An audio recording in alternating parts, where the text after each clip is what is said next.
आप मुझसे मेरे खून का एक एक कतरा मांग लो, मेरी एक एक सांस मांग लो, मैं दे दूंगा।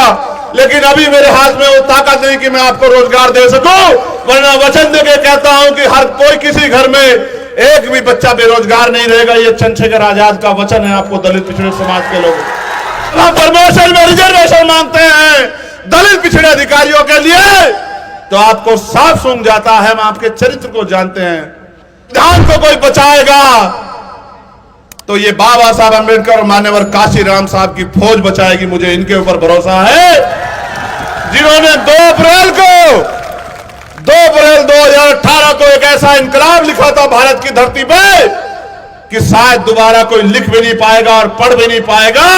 मैं कह रहा हूं कि जब हम 1, 2, 3 भाई वहां खड़े हो जाएंगे पार्लियामेंट में जाकर, किसी की मां ने दूध नहीं पिलाया कि संविधान के खिलाफ एक कलम चला ले। मेरी बात को आप याद रखें। राज तुम्हारा नहीं चलेगा, नहीं चलेगा। वोट हमारा, राज तुम्हारा नहीं चलेगा, नहीं 70 सालों में इन्होंने आपकी तरफ पलट के नहीं देखा। मैं आपसे कहना चाहता हूं, समय दरवाजा खटखटाने का नहीं, दरवाजे को तोड़ देने का समय आ गया, क्योंकि लोकतंत्र में आपके हाथ में वोट है। तोड़ दो दरवाजा, वो गुलामी की बेड़ियां तोड़ दो जो बेड़ियां आपको और आपके क्षेत्र को अति पिछड़ा कहलाने में मजबूर करती है। तारीख को एक एक वोट को केंद्रीय निशान पर पहुंचा देना, और 4 तारीख को जब उजाला होगा तो आपकी ताकत दिल्ली तक चली जाएगी, जब चौधरी अमर सिंह लाखों वोटों से जीत के जाएंगे। तो भूखी खानी पड़ी है, उसका अंजाम जो हुआ है वो इस मंच पर बैठे लोगों, मुझसे और आपसे, समाज से छिपा हुआ नहीं। जिसने दुश्मन को मित्र मान के अपने बराबर में जगह दी, दुश्मन ने समय आने पर उसको ही ऐसी चोट दी कि शायद वो घाव कभी उनका भर पाए। आप जानते हैं कि यह देश किस दौर में है, और समाज आपकी तरफ देख रहा है। जो इंडिया अलायंस के लोग आज संविधान बचाने की बात कर रहे हैं, लोकतंत्र में खतरे, आरक्षण में खतरे की बात कर रहे हैं, उनका यह कहना सही है कि खतरा है, क्योंकि आरएसएस और भाजपा ने कभी संविधान को स्वीकार ही नहीं किया, देश के तिरंगे को भी स्वीकार ही नहीं किया। उन्होंने हमेशा पहले दिन से संविधान का विरोध किया, और जिन बाबा साहब अंबेडकर को आप भगवान के रूप में मानते हैं, उनके विचारों को अंतिम सत्य मानते हैं, जिनकी मूर्ति का बाल आप नहीं बर्दाश्त कर सकते, इन आरएसएस भाजपा के लोगों ने उनकी सब यात्रा निकाल के जिंदा रहते उनको अपमानित करने का काम किया। मेरे साथियों, जख्म बहुत गहरे हैं, जख्म आज के नहीं है, मगर मरहम तो आपको लगाना है। ये लोकतंत्र है। बाबा साहब अंबेडकर ने यह कहा था कि रानी का बेटा राजा नहीं बनेगा, राजा वो बनेगा जो बैलेट बॉक्स से तैयार होगा। लेकिन आप महसूस करो कि सिद्धार्थनगर में तो आजादी से लेकर अब तक राजा रानी के पेट से पैदा हो रहा है, बैलेट बॉक्स से तैयार नहीं हो रहा। अगर बैलेट बॉक्स से तैयार होता तो आपका राजा बनता, आपके बीच के व्यक्ति को अवसर मिलता, आपका व्यक्ति पार्लियामेंट जाता। और जब राजा कहीं और से तैयार हो रहा है तो इससे स्पष्ट होता है कि राजा बाबा साहब अंबेडकर के सिद्धांतों पे पैदा नहीं हो रहा।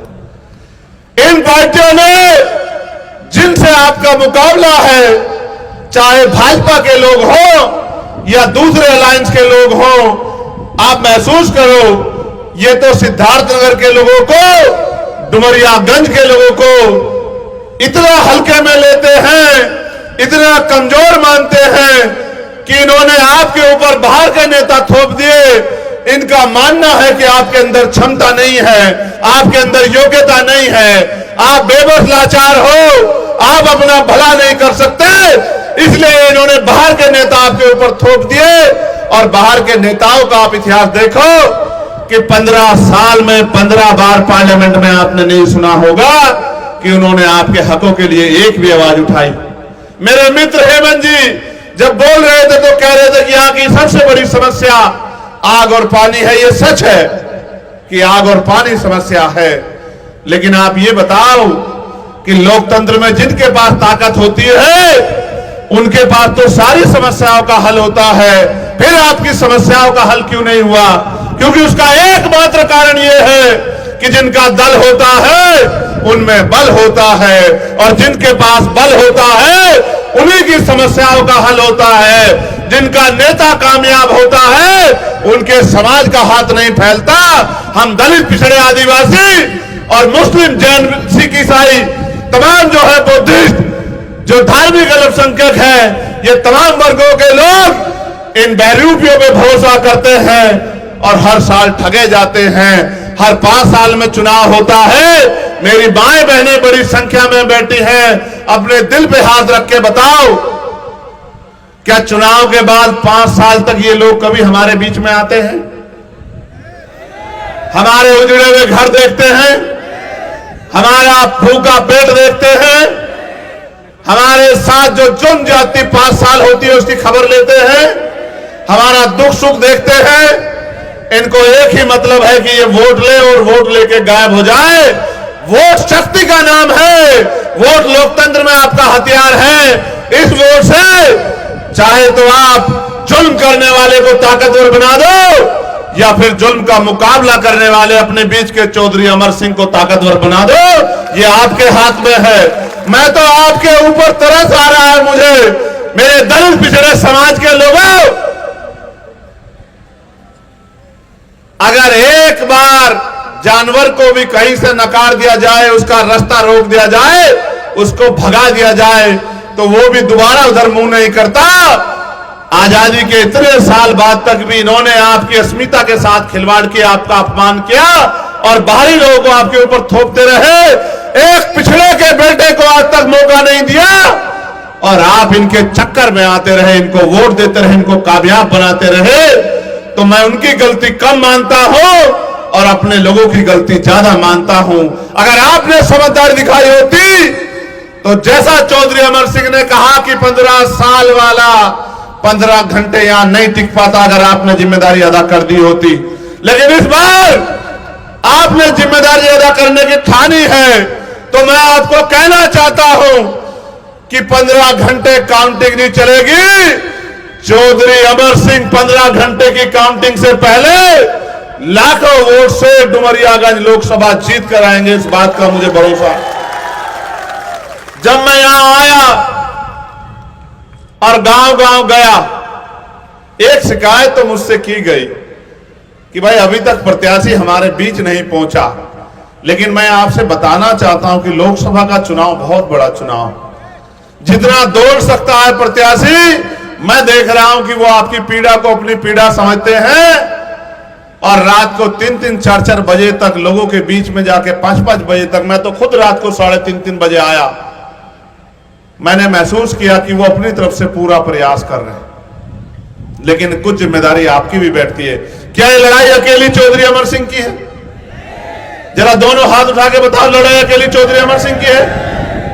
अगर अमर सिंह जी यहां से जीत कर जाएंगे तो क्या पार्लियामेंट में आपकी आवाज मजबूत नहीं होगी? आप महसूस करो, लोकतंत्र को समझो, अपनी वोट की वैल्यू को समझो। बाबा साहब ने जब संविधान सौंपा तो एक शंका जाहिर की, कहा राजनीति में 1 वोट 1 वैल्यू, राजनीति में तो हम लोग बराबर हो जाएंगे। लेकिन जब तक देश में गौर करना मेरे नौजवान साथियों, जब तक इस देश में सामाजिक गैर बराबरी रहेगी, जाति के आधार पर आर्थिक गैर बराबरी रहेगी कि एक आदमी इतना अमीर है कि उसके पास कितनी संपत्ति उसको यह भी नहीं पता, और एक आदमी इतना गरीब है जिस पे खाने के लिए अन्न की व्यवस्था नहीं है। जब तक ये गैर बराबरी रहेगी, एक आदमी ऐसा है जिस पे 4000 बीघे जमीन है और एक आदमी ऐसा है जिस पे रहने के लिए या मरने के लिए 2 गज जमीन भी नहीं है, जब तक ये गैर बराबरी रहेगी तब तक राजनीतिक लोकतंत्र, सामाजिक लोकतंत्र नहीं बन पाएगा। इसका मतलब यह है कि भारतीय लोकतंत्र लोकतंत्र नहीं है, धनतंत्र है। पैसे वाले लोग राजनीति में कामयाब होते हैं। प्रधान से लेकर प्रधानमंत्री का जब चुनाव होता है, एक से एक बड़ा पैसे वाला हमारी वोटों का सौदा करने के लिए अलग अलग पार्टियों से टिकट लेके आता है। जब राजतंत्र था, आपको कुर्सी पे बैठने नहीं दिया जाता था। राजा महाराजाओं के बच्चे बैठते थे, धन्ना सेठों के लोग राज करते थे। आज तो लोकतंत्र है, आज आपको कुर्सी पे बैठने से कौन रोक रहा है? अगर आप अपनी जिम्मेदारी को समझो, वो खतरा अभी टला नहीं है। आप महसूस करो, कोई मिल वाला, कोई फैक्ट्री वाला, कोई उद्योग धंधे वाला, कोई मीडिया वाला, कोई लखनऊ से आके, कोई गोरखपुर से आके, कोई बस्ती से आके आपकी वोटों पर राज करने का काम करता है। और जब आपको मुसीबत में जरूरत होती है तो आपको ठेंगा दिखा के भाग जाता है। इन लड़ाई से आपके जीवन में क्या बदलाव हो रहा है, आप बताओ। आज आप इतनी बड़ी संख्या में जुटे हो तो मेरा मन गदगद है कि आपके मन में भी वही चल रहा है जो मेरे मन में चल रहा है। आपके अंदर भी पीड़ा है, मेरे अंदर भी पीड़ा है। इस मंच पे बैठे हर आदमी के मन में पीड़ा है। हर आदमी ये चाहता है कि बदलाव हो और बाहरी लोगों को जवाब मिले, लेकिन यहां मंच पे बैठे लोग जवाब नहीं दे सकते। जवाब डुमरियागंज की जनता देगी, क्योंकि ईवीएम का बटन आपको दबाना है। आप महसूस करो, आज नौजवान बेरोजगार है। पेपर कोई भर्ती आ जाए, दरोगा की हो, पुलिस की हो, पटवारी की हो, सेक्रेटरी की हो, मास्टर की हो, कोई एक भर्ती ऐसी नहीं इस भारतीय जनता पार्टी की सरकार में जिसमें पेपर लीक ना हुआ। दरोगा की भर्ती में भ्रष्टाचार हुआ, कोई लड़ने नहीं आया। अगर लड़ने कोई आया तो चंद्रशेखर आजाद। 69,000 शिक्षक भर्ती में घोटाला हुआ, 20,000 पद दलित पिछड़ों के छीन लिए गए। वो बच्चे बच्ची इको गार्डन में धरनों में बैठ गए, कोई सुनने वाला नहीं, सब नेता खामोश हो गए। कोई आवाज उठाने आया तो चंद्रशेखर आजाद, जिसने 5 दिन तक उनके साथ उसी खुले आसमान में अपनी जान की परवाह न करते हुए उनके बीच में रह के आंदोलन किया और एक बड़ा आंदोलन करके सरकार को मजबूर किया कि 6,800 बच्चों को नौकरी मिले। जिस दिन 6,800 बच्चों को नौकरी मिल गई, उनकी लिस्ट जारी हो गई। मैं लखनऊ में था और हमारे पत्रकार साथी नीरज जी भी लखनऊ में थे। मैं उस इको गार्डन में गया, उनकी आंखों से आंसू की जगह खुशी के आंसू बह रहे थे और वो मेरे गले से लिपट गए। वो बहनें मेरे हाथ पकड़ के चूमने लगी, मुझसे कहने लगी, भैया चंद्रशेखर आजाद, आप ना होते तो ये नौकरी हमारे घर तक नहीं पहुंच पाती। क्योंकि जब हम इन भाजपा के दफ्तर में जाते थे तो ये हमारी चोटी पकड़ के हमें पीटते थे, हमारे हाथों पे लाठियां मारते थे, हमारे कपड़े फाड़ देते थे। ये कहने को तो हमारे समाज, मैंने अपनी जिम्मेदारी अदा की, लेकिन क्योंकि राजनीतिक ताकत नहीं थी तो इनसे नहीं लड़ पाया उस समय। फिर आपके सामने पुलिस की भर्ती आई और आपने देखा 48 लाख बच्चों से पर बच्चा 400 रुपए के हिसाब से 200 करोड़ रुपए इकट्ठा किए गए। और जब पेपर देके बच्चा आया, मां ने दिल पे सुकून से हाथ रखा कि इस बार मेरा बेटा नौकरी लगेगा, मेरे आंसू पूछेगा। पिता ने जो फावड़ा, जो चद्दर कमर पे रखी थी, किसान ने निकाल के रखी कि इस बार मेरा बेटा कामयाब हो जाएगा। लेकिन जब पेपर देके आया तो पता लगा पेपर लीक हो गया। पहले तो मुख्यमंत्री कहते रहे कि जो झूठ फैला रहे हैं हम उनको बख्शेंगे नहीं, फिर अपने आप भर्ती को पोस्टपोन किया। इसलिए पोस्टपोन किया क्योंकि झूठ बेनकाब हो गया, भर्ती में चोरी हुई थी, घोटाला हुआ था। यह सरकार ने दिया, पटवारी बना दिए, सेक्रेटरी बना दिए और भर्ती भी नहीं आई, लोगों को खबर भी नहीं हुई। ये बात मैं आपको इसलिए बता रहा हूं क्योंकि जब मैं गांव में जाता हूं तो मुझे नौजवान कहते हैं भैया हम बेरोजगार हैं, लेकिन मेरे भाइयों, मेरे हाथ में वो ताकत नहीं है। मैं सच कह रहा हूं, आप मुझसे मेरे खून का एक कतरा मांग लो, मेरी एक सांस मांग लो, मैं दे दूंगा, लेकिन अभी मेरे हाथ में वो ताकत नहीं कि मैं आपको रोजगार दे सकूं। वरना वचन देके कहता हूं कि हर कोई, किसी घर में एक भी बच्चा बेरोजगार नहीं रहेगा। ये चंद्रशेखर आजाद का वचन है आपको, दलित पिछड़े समाज के लोगों। अभी मेरे हाथ में वो ताकत नहीं है।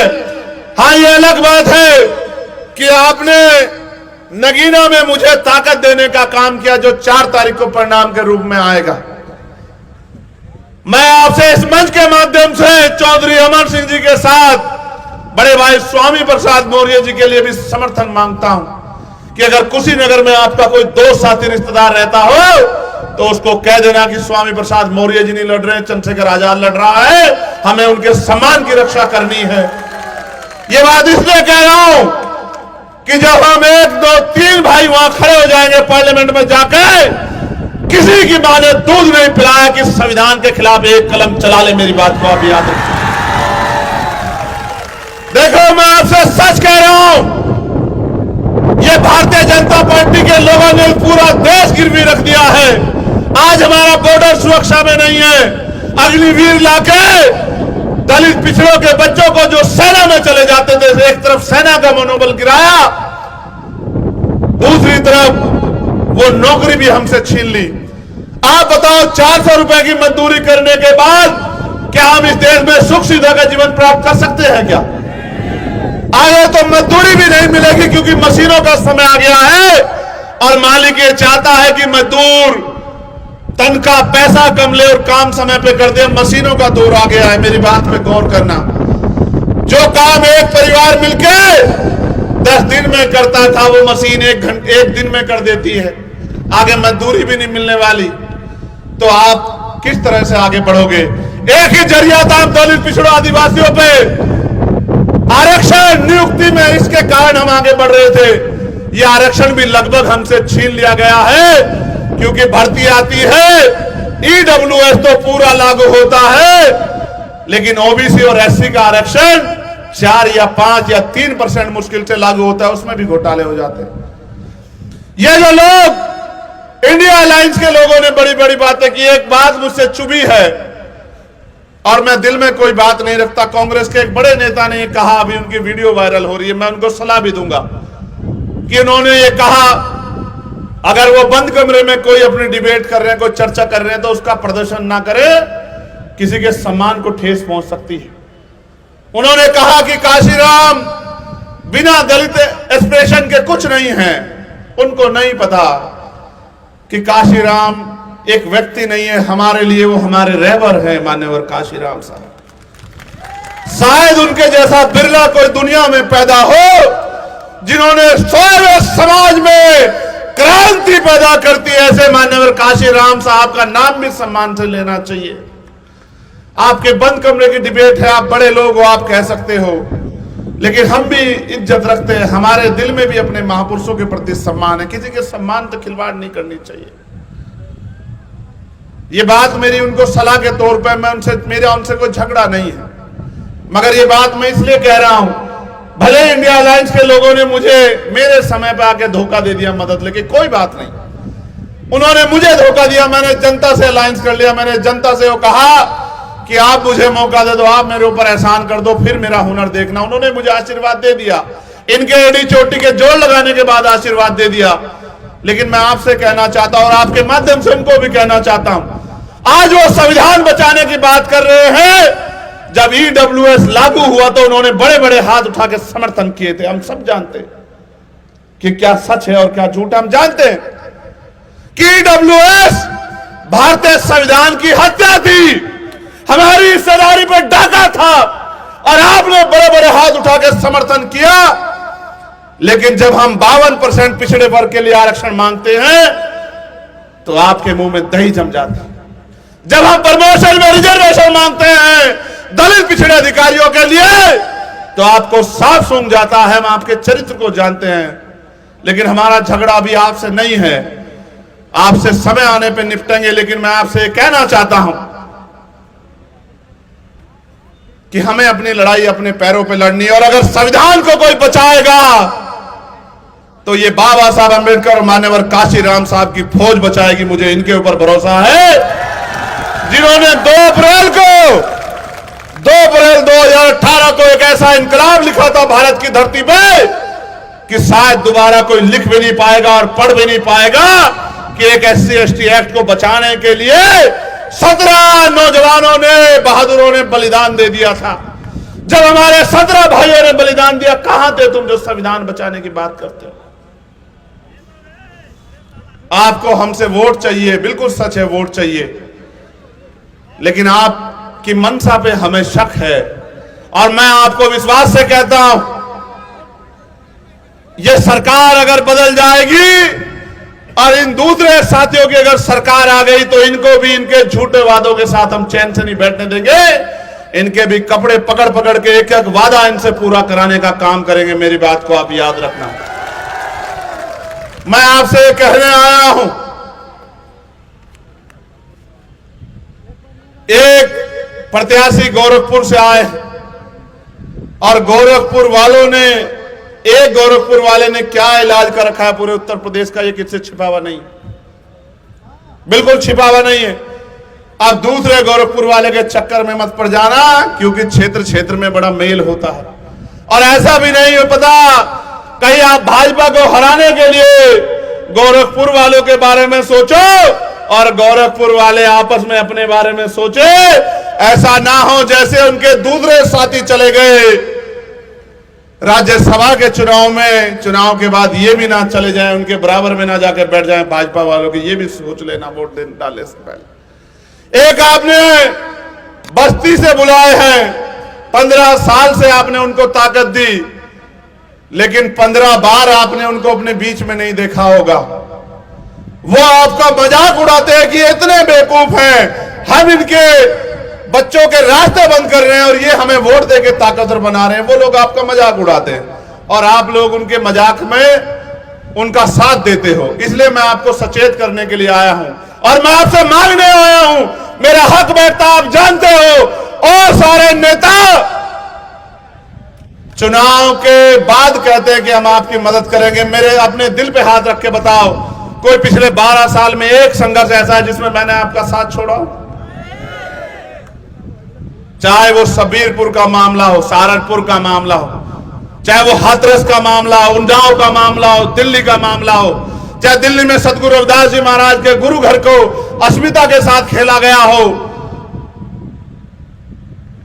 चाहे वो एनआरसी का मामला हो। मेरे मुस्लिम भाई भी बैठे हैं। जब ये सारे नेता घर में पड़ के सो रहे थे और हमारी माए बहनें संविधान बचाने के लिए सड़कों पे बैठी थी, अकेला चंद्रशेखर आजाद था जिसने 29 दिन जेल काट के पूरे देश में जाके आंदोलन करके कहा कि अकेला मत समझना। वो अलग बात है कि आपको इनमें सियासी रहनुमा नजर आते हैं जो आपको चुनाव के बाद धोखा देते हैं, लेकिन मैंने कभी आपका साथ नहीं छोड़ा। अखलाक का मामला हो, पहलू का मामला हो, नजीब का मामला हो, नजीर का मामला हो, नासिर जुनैद का मामला हो, मौलाना साद साहब के साथ का मामला हो, तबलीगी जमात का मामला हो, मौलाना कलीम सिद्दीकी का मामला हो, चाहे पूरे देश में चाहे हिजाब का मामला हो, जहां आपकी अस्मिता पे बात आई, जहां बहन बेटे के सम्मान पे बात आई, मैंने जान की बाजी लगा दी, लेकिन कभी आपको अकेला नहीं छोड़ा। आप जानते हैं इस बात को। और मैंने वोट के लिए नहीं किया कभी ये, मैंने हमेशा अपने मन में ये दृढ़ संकल्प किया कि मैं अपने महापुरुषों के रास्ते पे चलूंगा और अपने जीवन का एक एक कण लगा दूंगा आपकी सेवा में। लेकिन मैं जब गांव देहात में जाता हूं, माओ के उतरे हुए चेहरे देखता हूं, बहनों के चेहरों पे आंसू देखता हूं आंखों में, बुजुर्गों के चेहरों पे उतरे हुए चेहरे और आंसू देखता हूं और ये सोचता हूं कि ये दिन कब बदलेंगे। 70 साल से आप लोग व्यवस्था का दरवाजा खटखटा रहे हो कि हमारी बात सुन लो, हमारी बात सुन लो, हमारी बात सुन लो, लेकिन कभी 70 सालों में इन्होंने आपकी तरफ पलट के नहीं देखा। मैं आपसे कहना चाहता हूं, समय दरवाजा खटखटाने का नहीं, दरवाजे को तोड़ देने का समय आ गया, क्योंकि लोकतंत्र में आपके हाथ में वोट है। तोड़ दो दरवाजा, वो गुलामी की बेड़ियां तोड़ दो जो बेड़ियां आपको और आपके क्षेत्र को अति पिछड़ा कहलाने पे मजबूर करती। मेरे साथियों, एक दो समस्याएं भी मेरे सामने रखी गई हैं, लेकिन कुछ बुनियादी बातें भी मुझे आपसे करनी है।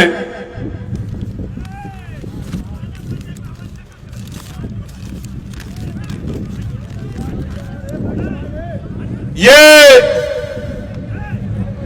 आपको याद होगा, इस देश में परंपराएं थी, विधवा विवाह, बाल विवाह, सती प्रथा, लेकिन जो परंपराएं बुरी होती है उनको तोड़ना पड़ता है, नहीं तोड़ना पड़ता है? तोड़ना पड़ता है, नहीं तोड़ना पड़ता है? ये परंपरा जो बाहरी की है, इसको भी आपको तोड़ना पड़ेगा अगर आपको इज्जत सम्मान की जिंदगी चाहे। तोड़ दोगे, नहीं तोड़ दोगे? दोनों हाथ उठा के बताओ, तोड़ दोगे नहीं तोड़ दोगे? बहुत अच्छे। आप जानते हो कि हम ठेकेदारी प्रथा के खिलाफ है। खिलाफ है या नहीं खिलाफ है? ये जो आपका ठेका लेके आए हैं गोरखपुर से और बस्ती से और लखनऊ वालों जिन्होंने भेज दिया, ये ठेकेदारी प्रथा खत्म कर दोगे नहीं कर दोगे? हम तो कहते आ रहे हैं कि जो सफाई कर्मचारी या कोई भी नौकरी हो, सारी नौकरी पक्की होनी चाहिए, क्योंकि सीवर में जो जान देता है उसके बच्चों की रखवाली कोई नहीं करता। अभी आपने देखा होगा यहां भाजपा की सरकार राजस्थान में कैसे डंडों से पीट पीट के हमारे एक भाई को मार दिया। उस परिवार का क्या होगा? वो तो चला गया कमाने वाला, और एक 11 साल की बच्ची को दरिंदों ने नोच लिया और फिर उसको जला दिया, उसकी जान चली गई। अभी तक एक आरोपी गिरफ्तार नहीं हुआ। चुनाव खत्म हो जाने दो, इन गुंडों को और गुंडों को संरक्षण देने वाले जो लोग हैं उनका मुकाबला पार्लियामेंट में और पार्लियामेंट के बाहर चंद्रशेखर आजाद से होगा, याद रखना। वो अलग बात है कि मैं राजनीतिक व्यवस्था में काम कर रहा हूं, लेकिन मैंने तेवर नहीं बदले। आप जानते हैं सामंतियों के लिए कल भी चंद्रशेखर आजाद खड़ा था और आज भी चंद्रशेखर आजाद खड़ा है, आप जानते हैं। पहले छात्र संघ चुनाव होते थे नहीं होते थे? मौर्य जी, ग्रामीण पृष्ठभूमि के जो बच्चे हैं, जो आर्थिक रूप से कमजोर हैं, जो उस तरह के चुनाव में हिस्सेदारी नहीं कर सकते, उनको मौका मिलता था छात्र संघ चुनाव के जरिए जमीन तैयार होने का। जैसे गांव में प्रधानी का चुनाव नेतृत्व जन्म देता है, लड़ना सिखाता है, उसी तरह से छात्र संघ चुनाव के जरिए नौजवान नेतृत्व पैदा होता था। वो नेतृत्व जो सरकार से नहीं डरता था, जो लड़ता था, जो आवाज उठाता था, जो हक की बात करता था, जो लड़ जाता था, जो जेल जाता था। इन्होंने छात्र संघ चुनाव जानबूझ के बंद किए कि किसान के बेटे में, मजदूर के बेटे में नेतृत्व की क्षमता ना पैदा हो। ये जानते हैं हमारी क्षमता, ये हमसे लड़ नहीं सकते, ये हमारा रास्ता रोक सकते हैं, रणनीति बना के षड्यंत्र करके। मैं आपको विश्वास दिलाता हूं कि पहले दिन से छात्र संघ बहाली के लिए और आपके बैकलॉग के लिए एक एक दिन, हर दिन हम लोग पार्लियामेंट और पार्लियामेंट के बाहर लड़ने का काम करेंगे। मेरी बात को आप याद रखना। और अभी हमारे इंडिया अलायंस के साथी ने कहा कि हम अगस्त में भर्ती लागू कर देंगे, 30 लाख नौकरियां करेंगे, हमारी सरकार आ गई। दूसरी तरफ वो ये कहते हैं मौर्य साहब कि हम लोग 90% को हिस्सेदारी देना चाहते हैं। जब तक जातिगत जनगणना नहीं कराओगे, जब तक पिछड़ों, दलितों का, आदिवासियों का आरक्षण नहीं बढ़ाओगे संख्या के आधार पे, अगर आप नौकरी देते तो 69,000 शिक्षक भर्ती जैसी दोगे और हमारे हिस्से को लूटने का काम करोगे, इसका मतलब आपके मन में अभी भी कहीं ना कहीं खोट है। मैं आपको विश्वास दिलाता हूं कि ये दलित पिछड़ों का अक्सर जिसका जिक्र वो करते हैं, पहले दिन से हम लोग दलित पिछड़ों के जातिगत जनगणना कराने के लिए आदिवासियों के संघर्ष करने का काम करेंगे, मजबूर कर देंगे सरकारों को। एक यहां पर ये धुरिया जाति है, धुरिया गौंड जाति, जो अनुसूचित जनजाति का प्रमाण पत्र 2008 तक बनता था, अब ये सिद्धार्थनगर में नहीं बनता। अपने मूल संवैधानिक अधिकारों से समाज वंचित है। मैं आपको विश्वास दिलाता हूं धुरिया समाज के लोगों, आपको अनुसूचित जनजाति का सर्टिफिकेट मिले और आपके संवैधानिक अधिकारों का हनन ना करें, इसके लिए भी हम लोग लड़ने का काम करेंगे।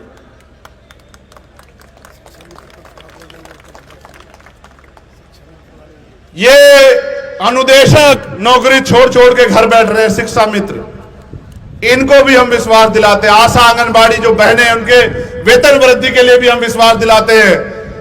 भोजन माता जो है उनके वेतन वृद्धि के लिए भी हम विश्वास दिलाते हैं। जो 500 रुपए पेंशन मिलती है महिलाओं को, बुजुर्गों को, विधवाओं को, विकलांगों को, उसके लिए भी हम लोग विश्वास दिलाते हैं कि 500 रुपए में तो एक अच्छा सा जूता भी नहीं आता, जो सरकारें मजाक उड़ाती हैं और 5 किलो राशन देके हमारे वोट को ठगने का काम करती हैं।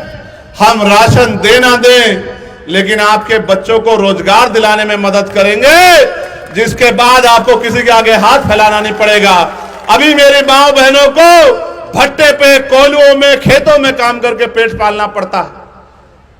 मैं आपको वचन दिलाता हूं, ये लड़ाई अब शुरू हुई है, मुझे आने वाले 4-5 साल दे दो, आपका स्वाभिमान सम्मान मेरे लिए हर चीज से बढ़कर है। किसी भट्टे कोलू पे, किसी खेत में अपमानित होने के लिए आपको काम नहीं करना पड़ेगा, किसी को ईंटों को सर पे नहीं उठाना पड़ेगा, अपने कंधों पे नहीं उठाना पड़ेगा, और अपना जिला छोड़ के कहीं रोजगार के लिए धक्के नहीं खाने पड़ेंगे।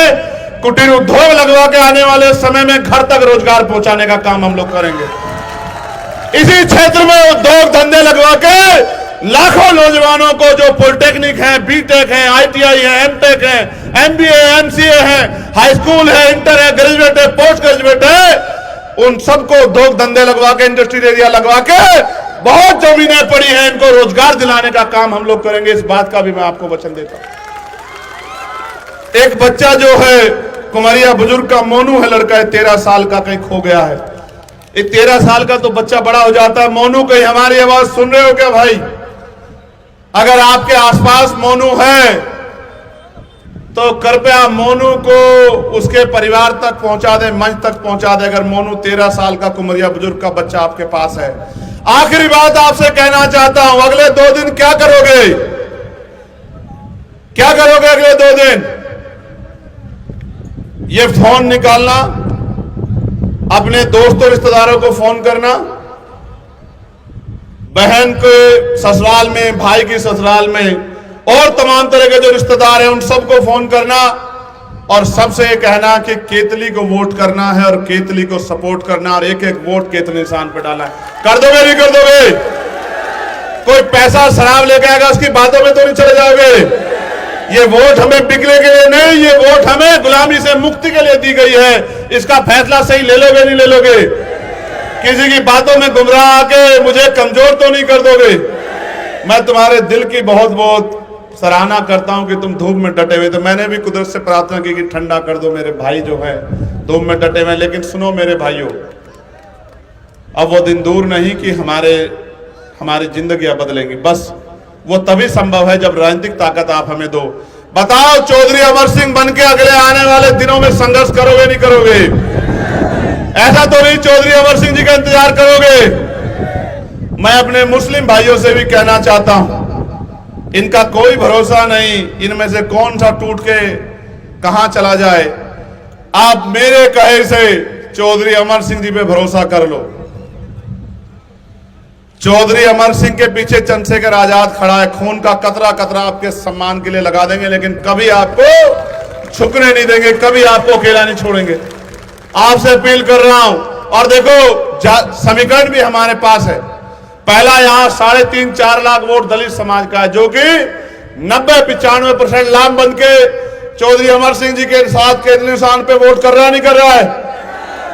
दूसरा, इनके खुद के समाज का और पिछड़े वर्ग का जो स्वाभिमानी लोग हैं, जिन्होंने जो समझते हैं स्वाभिमान की कीमत, जिनको ललकारा है इन दूसरे अलायंस के लोगों ने बाहरी व्यक्ति को टिकट देके, और जिनको 78 साल में मौका नहीं दिया, उन्होंने भी तय कर लिया कि वो चौधरी अमर सिंह जी को वोट देंगे।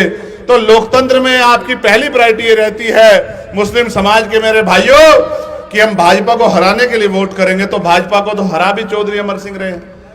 जब इतना वोट एकजुट है, 5 लाख वोट, तो थोड़ा सा सहारा आप लगा देना। 25 तारीख को एक एक वोट को केतली निशान पर पहुंचा देना, और 4 तारीख को जब उजाला होगा तो आपकी ताकत दिल्ली तक चली जाएगी, जब चौधरी अमर सिंह लाखों वोटों से जीत के जाएंगे।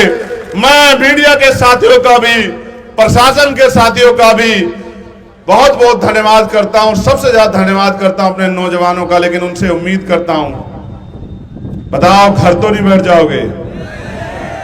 वोट बूथ तक पहुंचा दोगे नहीं पहुंचा दोगे? चलो फिर दोनों हाथ उठा के बहुत बहुत अभिनंदन, स्वागत। जय भीम, जय भारत, जय संविधान, जय मंडल, जय जोहार। आवाज दो,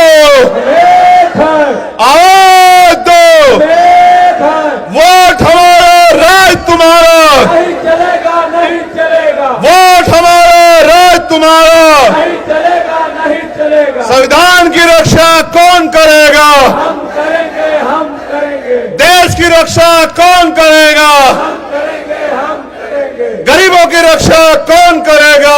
हम करेंगे, हम करेंगे। किसानों की रक्षा कौन करेगा? हम करेंगे, हम करेंगे, मजदूरों की रक्षा कौन करेगा? करेंगे हम। साथियों, जैसा कि आपको पता है, बी मिशन टीवी हमेशा ग्राउंड जीरो की रिपोर्ट आपके बीच रखता है। अगर आपको हमारा काम पसंद आता है तो बी मिशन टीवी को आर्थिक मदद करें, जिससे कि हम यूं ही निरंतर ग्राउंड लेवल पर काम करते रहें। स्क्रीन पर दिख रहे QR कोड को स्कैन करें और अपने दान की राशि बी मिशन टीवी के खाते में भेजें। QR कोड के अलावा आप हमारी UPI ID bmissiontv@ybl पर भी मदद भेज सकते हैं। जय भीम।